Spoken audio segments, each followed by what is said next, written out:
do it. All right. I can handle it, I think. Yeah. So have fun. We're here. Whenever you're ready to start, go for it. All right. Well, I want to welcome you all to today's PCA workshop. Happy New Year. Hope everybody had a great holiday season and a great new year. And, with the new year, a lot of things come. New goals, new opportunities, new energy. But the biggest thing that New Year brings, as we all know, is new resolutions. So before we kind of get started, I want to do a little introduction so everybody can kind of meet one another and introduce themselves. So take about 60 seconds to turn to your partner, turn to your neighbor, and I want you to introduce yourself, let them know what sport you coach, how long you've been coaching, and then I want you to tell them about your New Year's resolution. So we're going to take about 60 seconds. I'm going to put a little bit of music on, kind of, lighten the mood a little bit. And once the music stops, everybody knows what that means, right? We're done. Okay. So when the music stops, everybody stops, and then we'll reconvene and share. So go ahead, get with your next door neighbor or your partner and discuss a little bit. Mason, I'm coming into your office. I love that. That makes it easy. I think you already know what my New Year's resolution is. You guys I'd hear like the to head music? down to Florida, actually. So I'd love Yeah. Can y'all hear the music? Yep. Okay, just making sure because it's on my computer, so I want to make sure. So, All right. since we can't really talk to a neighbor, at least I can't. Kelly, my New Year's resolution is to keep all the surfaces throughout my house clear of clutter. Oh, wow. I'm doing really well, except in my little office area right here where I am, the desk that I'm working at, and this little table behind me. I've got to get to those, but I'm actually doing pretty well with it so There far. you go. It's only January 9th though. That's true. You've got 9 days under your belt. All right, so hopefully everybody had a chance to get introduced with someone and kind of learn about your neighbor and learn their resolution. So with that being said, Ruben, you just shared yours. Would anybody else like to share their New Year's resolution? I want to hear Mason's. Oh, Mason. I've got two. One of them, the kind of more exciting, fun one is to do a backflip. With the Like on the trampoline or ground? not? Yeah, I used to do it every year, up until like 10 years ago. That was kind of my just do it. And I decided I'm going to get back to it. Is your resolution to do it one time or to get to the point where you can do it at any time you want to? Well, Ruben, by the time I get to the one time, then I can just do it. So it'll take a little bit, a couple back bends and a couple more, Wow. jumping exercises, but I've always been able to do one. So I'm sticking with clutter-free surfaces. Awesome. Anybody else? Jessica just joined us. We're sharing New Year's resolutions. Would you like to share yours? So I'm not a resolution person. I'm a one-word person. I don't know. I read John Gordon's book a while back.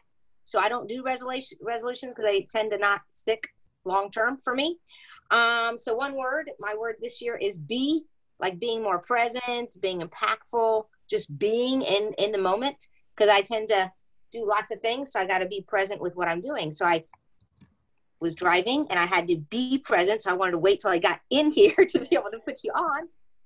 So anyway, but yeah, so I'm be, my word is be. And I'm doing that with a lot of my team members too. In my other business that I do, like we're all picking one word, sharing it, and then trying to holding each other accountable throughout the year for it.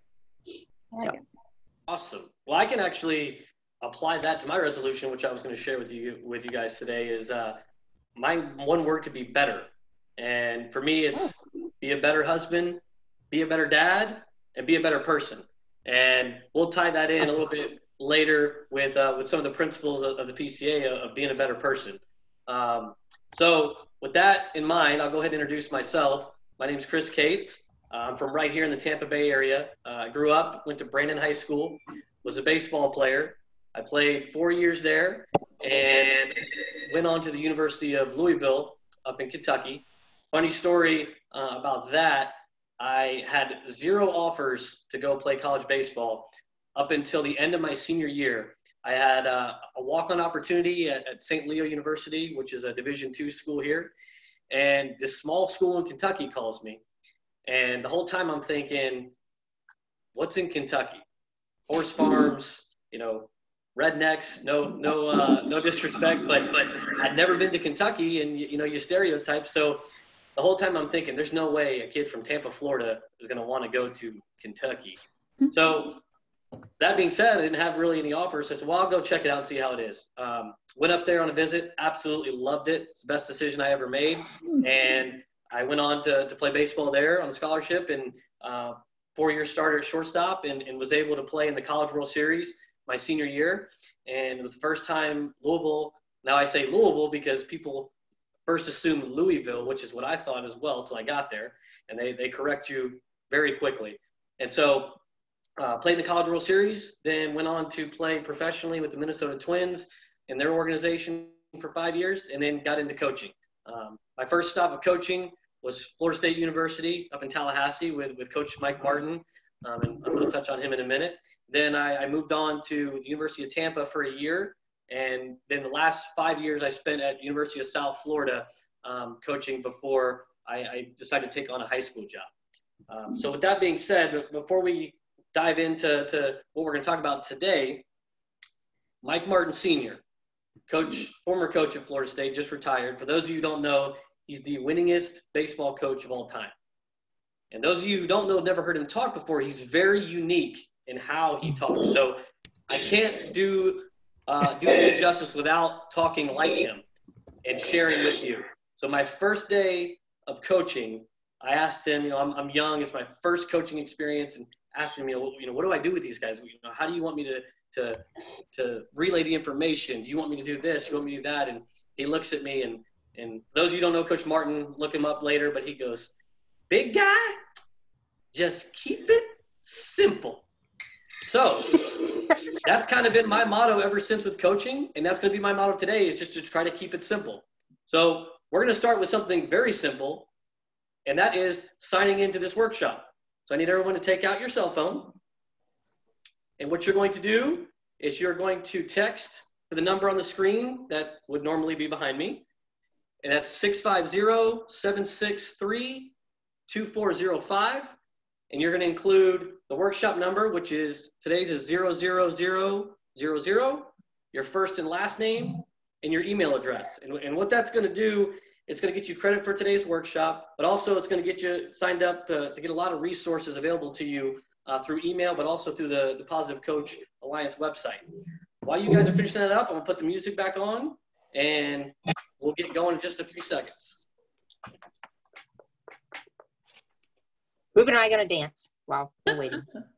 I got time to dance. I got done signing in early.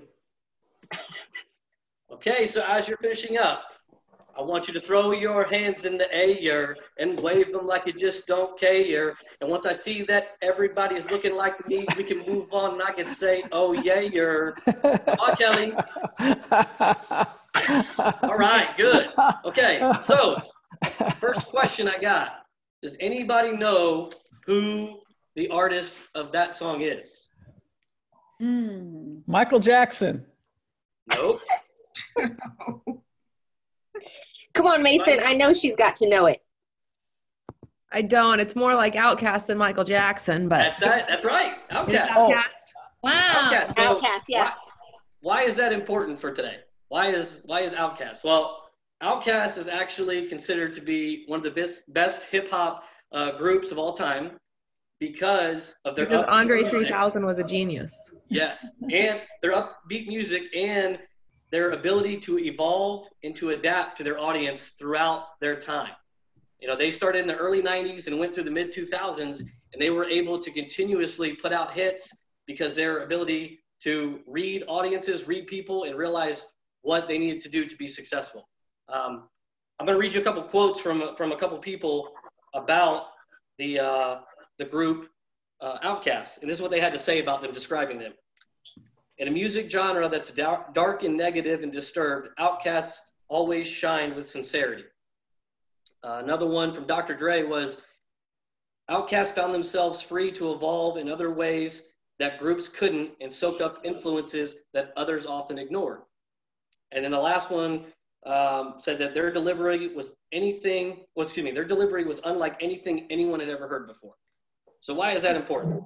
Well, I think it's important because in today's world, us as coaches, we have to learn to evolve and adapt to our youth, especially in sports. Social media, negativity, things like that today's youth are dealing with. We have to be able to come in as coaches and lead them to be successful. So hopefully today in our workshop, the things that we talk about will give you ideas on how to be an effective and successful leader with your athletes. So what we're going to do, first thing is, has anybody ever been to a PCA workshop before? Mason, what is the Positive Coaches Alliance in your own words? Oh boy. Loaded. better have a good answer. An organization that works with coaches, parents, and kids to make them better athletes, better people. Good.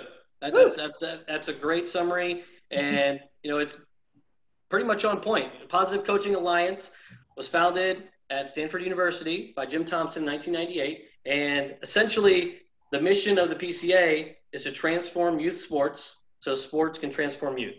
And just like you said, the actual motto of PCA is to produce better athletes and better people. Okay, and if you haven't already, you're going to get a book today, Double Go Coach, which is what we're going to talk about today. I want to read just a quote in here from Barbara Fredrickson. It says, positive emotions, it's on page 6 if you already have the book, but positive emotions serve to broaden an individual's momentary thought-action repertoire, which in turn has the effect of building that individual's physical, intellectual, and social resources. Okay, so who can break that down in layman terms for maybe some of the people who don't quite understand that? Who can break it down? Anybody? I just think it talks about how positivity helps you think faster on your feet, think better, and just kind of open your mind to quick decision making. Correct. I got out of it. Anybody else? Okay. Oh. I was going to say, it sounds like it's like almost like taking a pill or something that's going to help you do better, be smarter, perform better, grow hair again, whatever it might be. Yeah, that could be one way to take it. Ultimately, to me, it just means that being positive is going to produce success. Being able to have a positive influence is going to help the people that you're around be successful in whatever it is they want to do. Naturally, us working in sports, we want them to be better athletes, but ultimately we want them to be better people as they move on into whatever they do for the rest of their life. So with that being said, with the PCA, there's over 80,000 coaches trained every year, 3.3 million youth reached, and there's 2,500 live workshops every year.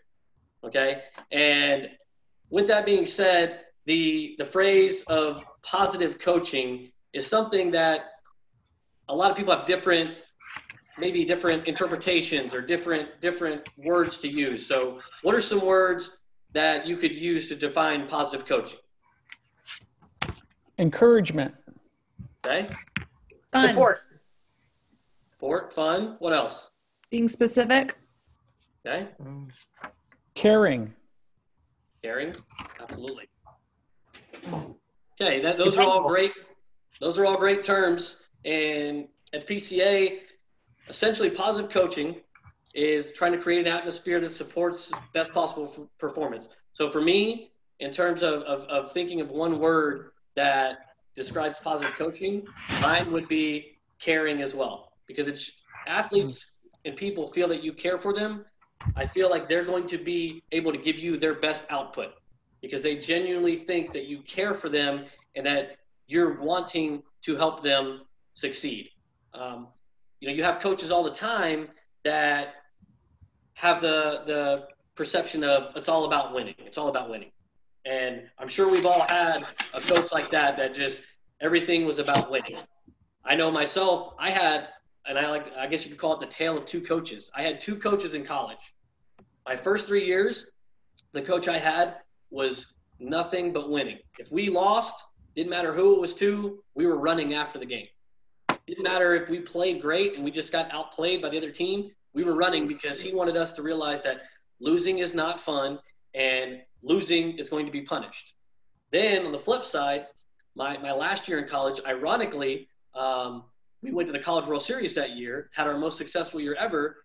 We had a coach who came in who was very positive, who every time we lost, he talked about why we lost in a positive way and how we were going to fix it. So to me, that told our players that, wow, he cares about us as players, and he's going to help us learn from our mistakes and not so that we don't make those mistakes the next time we play.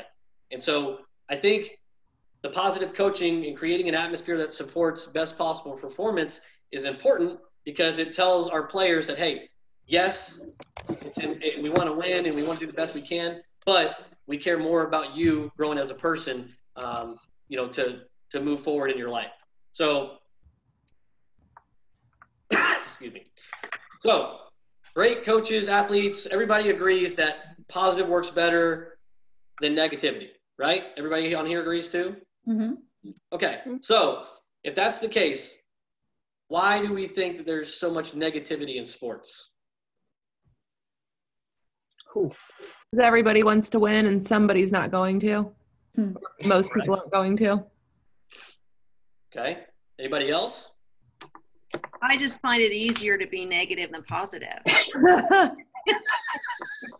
Why do you say that? Because she's my Beth. personality.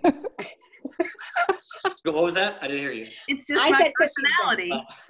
Yeah, her personality. I said because she's Beth.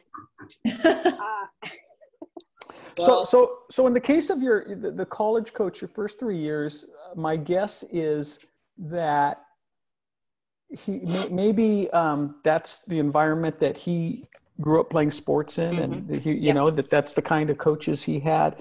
And two is along with that, he just didn't know another way to approach it. He'd never explored or been exposed to or been educated on on this approach that you're talking to us about. yes, and something I like to do with my players is I call it the good, the bad, and the ugly. So after every game, naturally we want to win, but I think it's important to point out the things that you did well, the things that maybe you need to work on, and then the things that to me are unacceptable in terms of respecting the game and attitude and things like that. So I actually learned a lot from Coach Martin at Florida State because he was like playing and coaching with your grandfather.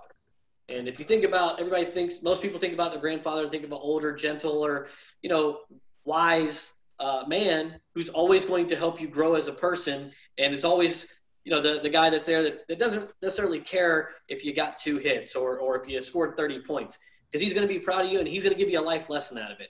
So I've always tried to instill that in my coaching style, is to let the guys know that, hey, look, there's things that we need to work on and there's things that we could be better at. At the end of the day, there's always going to be something that I'm going to encourage them to be better at in terms of what they're doing well. Because I think it's important to have that positive reinforcement no matter what the circumstance is. Because at the end of the day, if you lose your players and you lose the respect from them, then it's going to be hard for you to have a successful team because they're not all going to be on the same page and they're not all going to be together as a team and striving for that one common goal.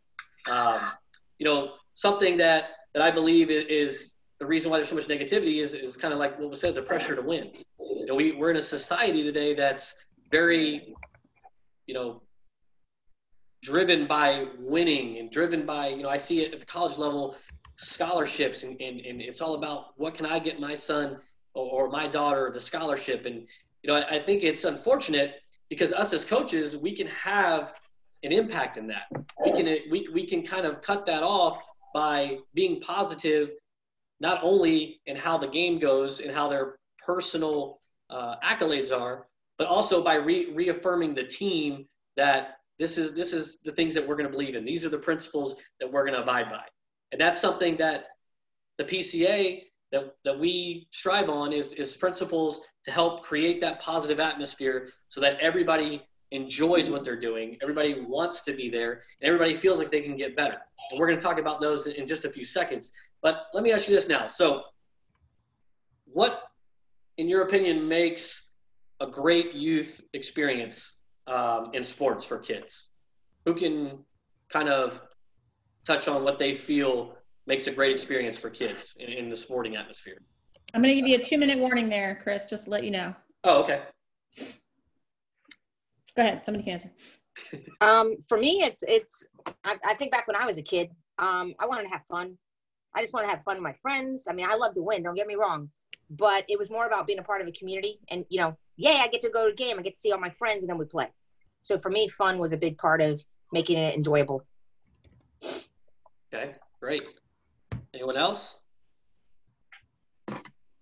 Yeah, as a young kid, I started watching sports and just got into it. And it was so fun when I got a little older and actually got to put on a uniform and go to practice and do a drill. And then, gosh, I love the games. I love the competition, I didn't like to lose, but I could handle losing, but I just loved the trying to beat the other team. I just loved it. Absolutely. I'd say seeing progress. Yep. See, and these are all things that we're going to talk about today that the PCA strives to implement into the coaches that are with our organization, but also reach out to our organization. The first thing is feeling connected to teammates and coaches is something that an athlete, it enhances their experience, believing that they can improve. And the last one is feeling proud about acting with integrity. And those three things are very important because those are the three things that drive our organization. And with that's kind of summarizes our coaching model. So feeling connected is a term that we use to talk about something called the emotional tank. Feel the need, having to be able to improve is something called the elm tree of mastery, and being able to feel like you've performed with integrity is a principle that we like to call honoring the game.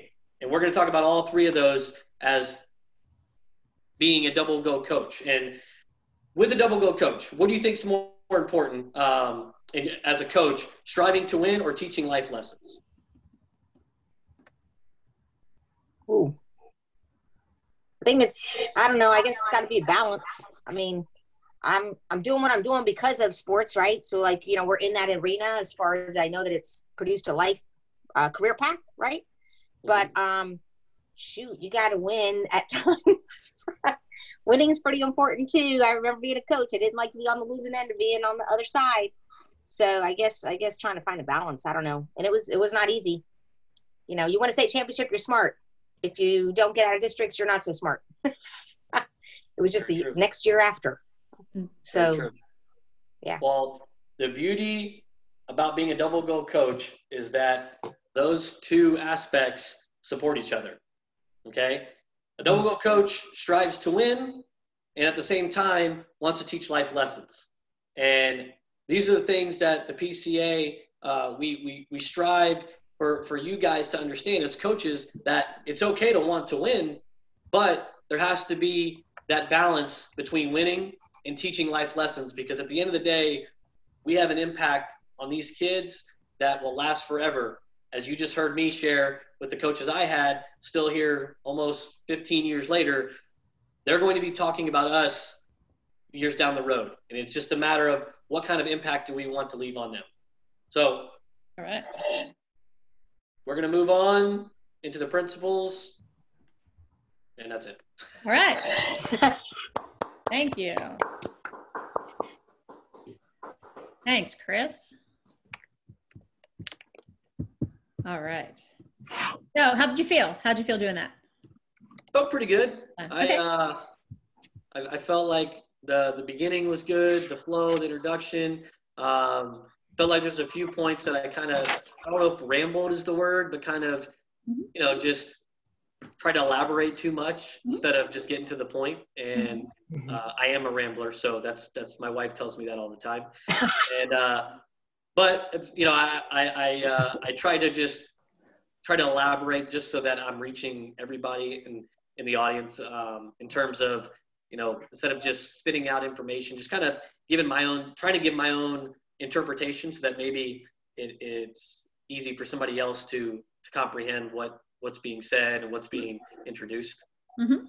Yeah, absolutely. And I think, knowing where your strengths are and where your weaknesses are and what you need to work on, that's half the battle right there. And this is hard. I think this is harder than doing it in front of actual coaches, because we're sitting here and we're watching you and we all know what we're doing. I have major heart attacks before I have to do this in front of my peers, but I'll go in front of coaches that I don't even know and I'll be cool as a cucumber. So I've had many, many people tell me, if you can do this, you can go out in front of coaches, no problem.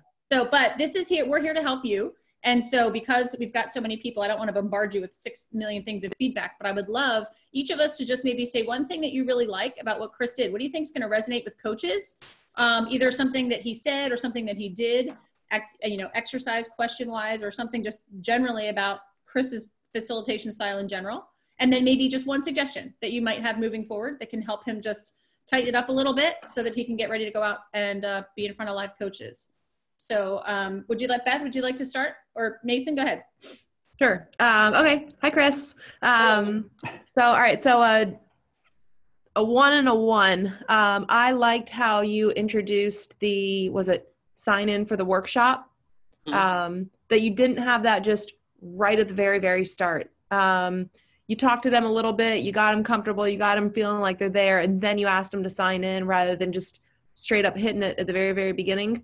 And then the other side of it would be, you said it yourself, is maybe, you try to connect with everybody.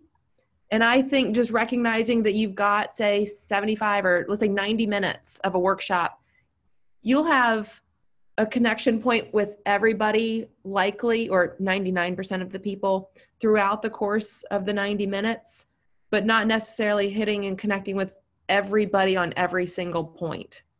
Got it. So that's all. Yeah. All right. Good suggestion. Thanks, Mason. Sure. I'll go next. Okay. I really like the tone you set in the first few minutes of the demo and of the workshop. You set a tone for fun and interactivity. I thought capitalizing on the New Year's resolution worked very well. This is one of the funner demos, Kelly. I don't know. I just really enjoy. I was thinking to myself, wow, I'm enjoying this quite a bit. So I'm sharing that with Kelly because we're on so many of these together, and we enjoy them all. But this was particularly enjoyable. So we enjoy most of them. You're on with, Rubens, the people. We enjoy most. Well, that's part of it. It is fun having a bigger group. That's for sure. Okay, and then one idea. This isn't just for you, Chris. For all of us trainers. When you impersonate stuff, make that a fun activity somewhere. I want you to pick your favorite coach or your last coach or whatever, and I want you to impersonate him with your partner next to you. Take turns, go. I actually did that once at an athlete workshop where the coaches were there, and no, but I asked the coaches. This was just in the moment. Oh, did we lose your audio, Ruben? Coach first. Oh, what's that? I didn't. We hear lost you for a minute. We lost your audio for a second. Oh, Just sorry about repeat that. what you said. You're fine. Okay, so I actually in an athlete workshop, at one point I asked the coach off to the side. I say, hey, I want to ask your players if one of them will impersonate you. Are you okay with it? He definitely said yeah, and it was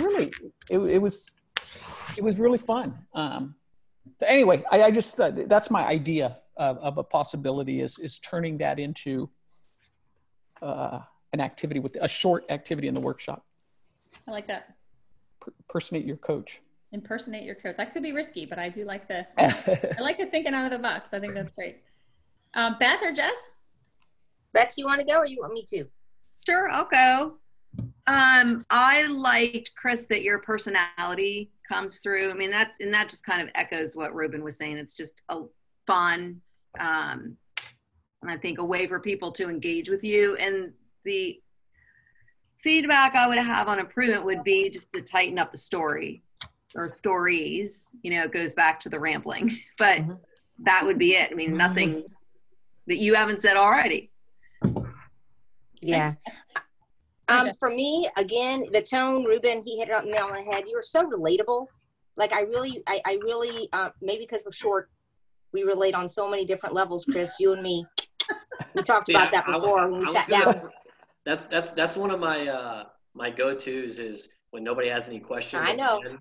I tell them, all right, well, since I know you're all wanting to ask it, but you're too afraid, I'm officially 5'2". Hey, for those that don't know, the thing, I'm obviously short. I was actually the shortest player in college when I played and the shortest player in pro ball. So a lot of times I get some good feedback for the short jokes. So I try to at least sometimes I try to do that to get people laughing a little bit and get them engaged. So since we were talking about coaches, I figured Mike Martin was the way to go. Yeah, no, that's awesome. That's awesome. But I love the relatability. I love the use of your coach. Yes, the what Ruben said, but besides that, you kept referring to him. He was an impactful coach to you, and I think that's very important, especially when we're talking about the positive and the negative. Look at how much of a positive impact he was in your life today, and it's been 15, 20 years, right? So that was really good. I would love to see you literally live because you were this is the suggestion. You like to move. And I bet you're a mover and a walker which I want to see you do that because I am too. It's very hard for me to just stand in one spot and try to talk to you all. As you see, I'm already. So I would love to see that personality come out when we get you in front of an audience, live. I think your comfort will probably even come even further. Maybe the rambling will be shorter because you're more confident in what you're saying and you can hit your points. You can look at the audience and connect with people that way too. I think you're a connector, and I think that's really important for trainers to be able to connect with the audience with whatever the information is that we're providing them, whether it's in double goal coach or whatever workshop. So that's it. I love your caring word. I like that a lot. That's the word that you resonated with too. So good stuff. Thanks. All right. And I just have a couple, I'm not going to repeat what everybody else said. I agree so far with what everyone said, Chris. I think you've got all the ingredients. You've got the storytelling, you've got the personal connection, you've got the sense of humor, you've got the personal coach story, plus I didn't really hear much from your coaching point of view in the beginning. That'll come out a little bit later. I'd like to maybe hear a little bit of your coaching experience and maybe something that when you do one of the principles, bring out a story there. You touched on our heartstrings with the grandfather analogy. I think you've got a lot to say. And the one suggestion I would have for you is that we are right now 5 coaches in your room and we've got a lot to say and share too. And just kind of focus on making it a little bit more about us and a little bit less about you telling us everything you know. And that will flush itself out over the course of a workshop because you'll see people and it's just really, really important to read body language of the people in the room. And I can tell when I'm talking too much. And all of a sudden people are like, when you start to see people do this or people pick up their phone, that's like my alarm, like Kelly, shut up and let's get them doing something. So I think that's something that you're going to pick up on. I'm not concerned about that at all. The only part, again, that I think you should do more of is comparing your coach's story about the coach that you had the first year or the first 3 years and then the one you had next, because what did that do for you? That's what I want to hear. How did that, having 2 different types of coaches, make you a better player? Because that's what the coaches are there for. And the part that I would have spent less time on was the outcasts. I love music, but I think it was a quick little story and it went a little bit too long. So that would be the only suggestion I have in terms of what you actually did. But I'm excited for you. I would love it for you to do just one more demo for us on one of the principles, because the principle part is where you actually get us to practice what we're preaching, practice in the workshop, using some of our tools and understanding why the principle's there, but more importantly, getting me as a coach to sit in your workshop and actually practice what it's like to reward unsuccessful effort, or how do you do the buddy system, or how do you use an if-then statement, because that's going to make us more likely to use it when we go out. So think of some type of creative exercise, activity, role play, something that we can actually put ourselves in our coaching hat at the workshop and practice some of these things. Okay. And then I'm happy to let you loose in Tampa because I'd much rather have you out in front of people than out in front of me. So sounds good. Yeah, it'd be great. yeah. Awesome. So I think really what you can focus on before we do it is making it sharp, keeping it to 20 minutes. Just try to, you know, Ruben always says, if you've got a story that's 5 minutes long, say it in 60 seconds and see if it's just as great of a story in 60 seconds as it was in 5 minutes. And I take that to heart a lot. So I think that's a good suggestion for you too. Awesome. All right. Thank you guys very much. Really appreciate it. You're welcome. And I will Awesome, send this Chris. recording back to you in about a half hour so you can watch yourself back, which is always fun to do too. Okay. Yeah, I'd love that. Thank you. All right. Thanks everybody for joining us. All right. See you guys. Thank All you. right, thanks. Bye. Bye. Bye.